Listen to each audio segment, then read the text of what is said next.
The Rock appears to regret his endorsement of Joe Biden back in 2020. I can't believe this happened. I was shocked, right? I was like, could it be? Could he actually have spoken out in this way? He did. He spoke with one of my favorite people over at Fox, Will Cain. And listen to what he said.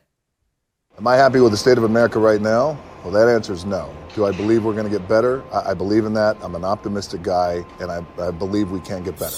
The endorsement that I made years ago with Biden was one I thought was the best decision for me at that time. And I thought back then, when we talk about, hey, I'm in this position where I have some influence, and it's my job then. I felt like that then. It's my job now to exercise my influence and share with this is who I'm going to endorse.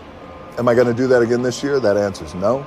Didn't realize it then. I just thought, hey, our country feels like there's a lot of unrest. It feels like I would like things to calm down. Maybe we need a change. This is what I'm going to do, and this is who I'm going to endorse.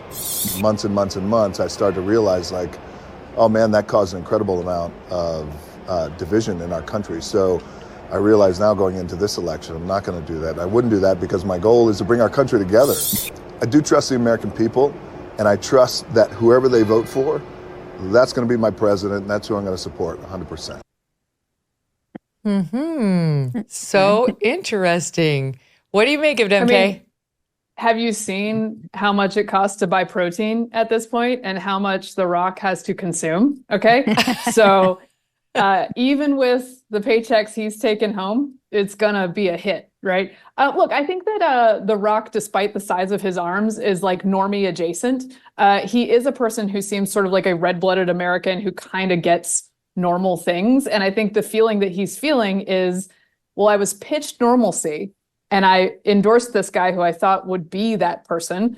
And I'm in the gym and I'm paying triple for my protein, and it's not feeling like I wanted it to feel. And I imagine it feels worse for other people. So I think it's an unrealized promise of normalcy and feeling better that he's tuning into there.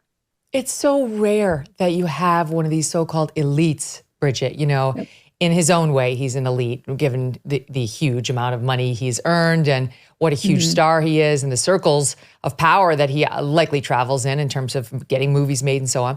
To have them come out and say something like this, because make no mistake about it, there will be blowback to The Rock in those circles for even going this far. Yeah, it sounds a little bit like he's been red-pilled, somewhat. Yes, it does. Even if he's not outright saying it, it does sound like a man who... So he's not saying he will... Is he saying he won't endorse anybody in this coming election? Yes. He's just going to trust the American people. Yes, and that he regrets having endorsed the last time around, that it caused more division to come out in favor. So he's not saying kind of the quiet part, which is that he's okay with Trump or okay with people who vote for Trump, which is, you can't say that in Hollywood, even that, like you said, Megyn. But I think his audience is more normie. So he's also responding to the fact that there just is a common sense coalition of people who really don't feel represented by mostly anyone. And The Rock is he's kind of right over the target. It's amazing because, like, he's had it. He's feeling what so many people are feeling, which is the country's in trouble. And maybe we do need, maybe he likes RFKJ. We don't know if it's Trump, but it certainly sounds like it's not going to be Biden this time around. And I was thinking, MK, because the Biden administration is like begging Taylor Swift for an endorsement. Right. So how do you like those? Like, what if The Rock actually does signal more that he's on the other team? He's on, either Trump, and then you got Taylor versus The Rock going. Now that's a contest we can get behind.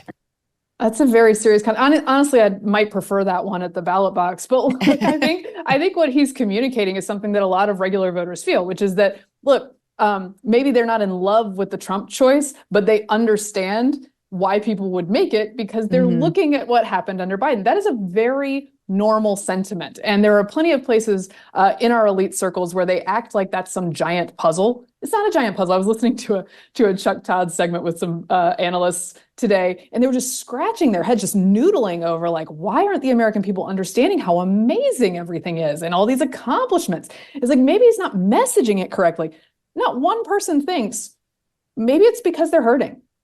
Maybe it's because these solutions didn't help. But yes, the other thing I was going to say, this big celebrity fundraiser that they did up in New York, where they made a bunch of money, but it felt very different from the Obama years, right? It felt lackluster. I looked at the comments on a Vogue Instagram post about it, and if your Vogue Instagram post has all negative comments about a gathering of Obama, Clinton, and Biden, wow, it's not good for you. It's You're not doing good it for wrong. you, and they're coming from left and right. Yeah. Wow, what were they saying? Well, from the left, it was genocide, genocide, genocide. From the right, or you haven't done anything for me. And from the right, it was like, hey, maybe check on the border, guys, since there's 3 of you presidents together. And economy stuff. But I just or maybe think, do the 20-minute drive to Officer Diller's wake. How about that? You know, that's an option. Pay your respects to this fallen And by the way, NYPD something The officer. Rock would understand is visiting that wake. Exactly right.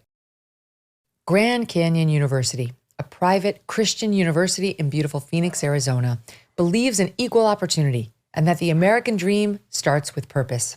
Change the world for good by putting others before yourself. Whether your pursuit involves a bachelor's, master's, or doctoral degree, GCU's online, on-campus, and hybrid learning environments are designed to help you achieve your unique academic, personal, and professional goals. With over 330 academic programs as of September, GCU meets you where you are and provides a path to help you fulfill your dreams. The pursuit to serve others is yours. Let it flourish.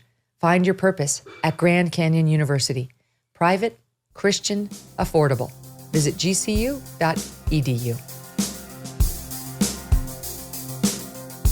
Hey, thanks so much for watching. If you like what you just saw, hit the subscribe button for more clips and full episodes.